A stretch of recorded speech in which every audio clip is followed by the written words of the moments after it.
Now Sports Central, presented by Table Mountain Casino. The Fresno State men's basketball team began the day in 7th place in the Mountain West with 5 to play. And remember, the top 5 get first-round byes at the conference tourney. So tonight was pretty big, especially since they were playing the team immediately in front of them in the league standings.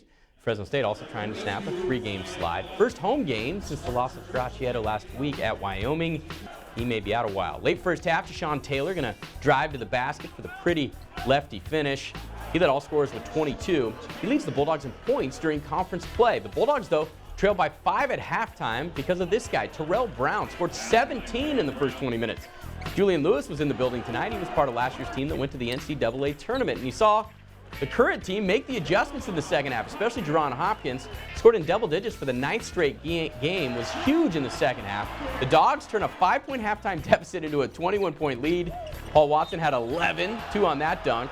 Bulldogs win 77-59, snapped their 3-game losing streak while getting Coach Terry his 100th career Bulldog win. I know when we're up, we're pretty good. We got a pretty good record when we're up at halftime.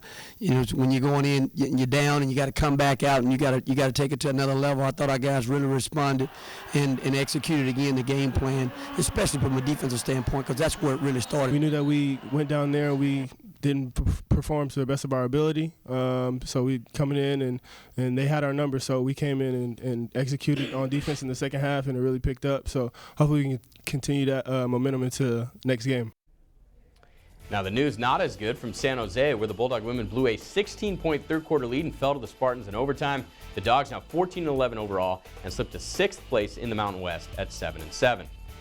It was also a busy night on the high school hardwood. The Central boys beating Clovis East and clinching the track title, while Memorial took care of Bullard, clinching the CMAC title. Also, the Fresno City men clinched their 16th straight league basketball title tonight, adding to their state record in that department. Finally, that video a little better than the rest. From Wednesday, it's Bemis' best. And it was a special night of baseball at Fresno City College tonight. Edison and Clovis opening their seasons with a special game dedicated to the memory of DeAndre Day-Day Howard, the former Edison and Fresno City two-sport star who was tragically killed in a still unsolved drive-by shooting in 2015. The proceeds from tonight's game going towards a monument in Day-Day's honor that will sit permanently at Edison High's baseball field.